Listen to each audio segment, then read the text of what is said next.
Hello friends, ಎಲ್ರಿಗೂ ನಮಸ್ಕಾರ. Welcome to my YouTube channel. ನಾನು ನಿಮ್ಮ ಪ್ರೀತಿಯ ನಾಗೇಂದ್ರ ಸಂಚಾರಿ.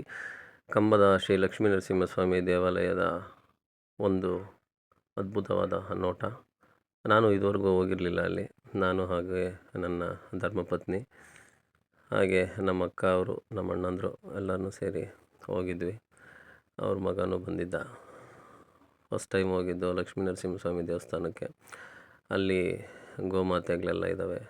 ಔಟ್ರುಗಳಿಗೆ ಬಾಳೆಹಣ್ಣೆಲ್ಲ ತಗೊಂಬಂದಿದ್ರು ನಮ್ಮ ಅಕ್ಕ, ನಮ್ಮ ಅಣ್ಣವರು.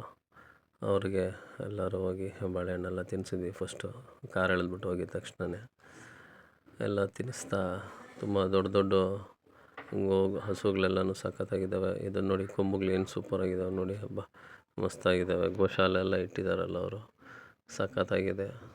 ಒಂದು 7-8 ಹಸು ಇದ್ದಾವೆ ಅಷ್ಟೇ. ತುಂಬ ರಫ್ ಆಗಿದ್ದಾವೆ ಇವೆಲ್ಲನೂ. ಎಲ್ಲ 2 ಹಗ್ಗಗಳಾಕಿ ಕಟ್ಟಾಕಿದ್ದಾರೆ. ಸಖತ್ತಾಗಿದೆ. ಹಸುಗಳಿಗೆಲ್ಲ ಬಾಳೆಹಣ್ಣು ತಿನ್ನಿಸ್ಕೊಂಡು ಹಸುಗಳಿಗೆಲ್ಲ ಒಂದು ನಮಸ್ಕಾರ ಹಾಕ್ಕೊಂಡು ಸೂಪರಾಗಿತ್ತು. ನಾನು ಇದುವರೆಗೂ ಸುಮಾರು ಸಲ ಅನ್ಕೋತಾ ಇದ್ದೆ ಹೋಗಬೇಕು ಲಕ್ಷ್ಮೀ ನರಸಿಂಹಸ್ವಾಮಿ ದೇವಸ್ಥಾನಕ್ಕೆ ಅಂತ.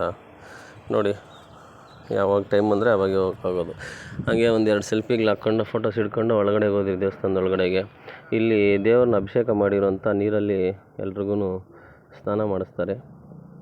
ಎಲ್ಲರೂ ತಲೆ ಮೇಲೆ ಹಾಕ್ತಾರೆ, ಚಿಕ್ಕ ಮಕ್ಕಳಿಗೆ ದೊಡ್ಡವ್ರಿಗೆ. ಅದು ಮುಗಿಸ್ಕೊಂಡು ಹಂಗೆ ದೇವಸ್ಥಾನದ ಒಳಗಡೆ ಒಳಗಡೆ ಹೋಗಿ ಕೂತ್ಕೊಂಡ್ವಿ. ಸ್ವಲ್ಪ ಹೊತ್ತು ಕೂತ್ಕೊಂಡು ಒಂದು 5 ನಿಮಿಷಕ್ಕೆಲ್ಲ ಆಮೇಲೆ ದೇವ್ರ ಮೆರವಣಿಗೆ ಉತ್ಸವ ಎತ್ಕೊಂಡೆಲ್ಲ ಆಚೆಗೆ ಹೋಗಬೇಕು. ಎಲ್ಲರೂ ಆಚೆಗೆ ಹೋಗೋಣ ನಡೀರಿ ಅಂದರು. ಆಮೇಲೆ ಎಲ್ಲ ದೇವ್ರ ಉತ್ಸವ ಎತ್ಕೊಂಡು ದೇವ್ರ ಮೆರವಣಿಗೆ ಮಾಡೋದಕ್ಕೆ ನನಗೂ ಒಂದು ಅವಕಾಶ ಕೊಟ್ಟರು, ದೇವ್ರಿಗೆ ಕೊಡೆ ಹಿಡಿಯೋದಕ್ಕೆ.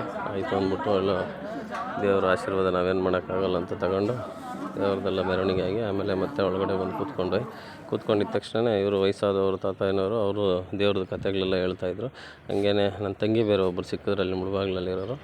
ಅದ ನಂತರ ಮತ್ತೆ ಶ್ರೀ ಪುರಾಣ ಪ್ರಸಿದ್ಧ ಗರುಡ ದೇವಾಲಯಕ್ಕೆ ಹೋಗೋಣ ಅಂತ, ಕುಲದೇವಿ ಊರು, ಅಲ್ಲಿಗೆ ಬಂದ್ವಿ. ಗರುಡ ದೇವಸ್ಥಾನ ಇಡೀ ನಮ್ಮ ಪ್ರಪಂಚದಲ್ಲೇ ಎಲ್ಲೂ ಇಲ್ಲ. ಗರುಡ ದೇವಸ್ಥಾನ ಬಂದು ಇರೋದು ಇಲ್ಲೇ ಮುಳುಬಾಗ್ಲ ಹತ್ರ ಇರೋದು, ಕುಲದೇವಿ ಅಂತ ಊರು. ಅಲ್ಲಿ ಬಂದು ದೇವ್ರ ದರ್ಶನ ಮಾಡಿಕೊಂಡು ತುಂಬಾ ಚೆನ್ನಾಗಿತ್ತು. ದೇವ್ರ ದರ್ಶನ ಎಲ್ಲ ಆಯಿತು. ಆಮೇಲೆ ಅಲ್ಲೇ ಎಲ್ಲ ಕೂತ್ಕೊಂಡು ಸ್ವಲ್ಪ ಹೊತ್ತು ವಿಶ್ರಾಂತಿ ತಗೊಂಡು ದೇವ್ರದ್ದೆಲ್ಲ ದರ್ಶನ ಆಗಿದ್ದಾದಮೇಲೆ ಸ್ವಲ್ಪ ಹೊತ್ತು ಕೂತ್ಕೊಂಡು ಪ್ರಸಾದ ಎಲ್ಲ ತಿಂದ್ಕೊಂಡು ಮತ್ತು ಅದು ಮುಗ್ದಿದ ತಕ್ಷಣ ಮತ್ತೆ ನೆಕ್ಸ್ಟ್ ಎಲ್ಲೋಗೋಣ ಅಂದ್ಕೊಂಡು ಮತ್ತು ಅಲ್ಲಿಂದ ಹತ್ರದಲ್ಲೇ ಇರೋಂಥ ಶ್ರೀ ವಿನಾಯಕ ಸ್ವಾಮಿ ದೇವಾಲಯ, ಕುರುಡುಮಲೆ ಗಣೇಶನ ದೇವಸ್ಥಾನ. ಅಲ್ಲಿಗೆ ಫಸ್ಟ್ ಒಂದು ಸಲ ಹೋಗಿದ್ದೆ ಅಷ್ಟೇ, ಮತ್ತೆ ಹೋಗೇ ಇರಲಿಲ್ಲ.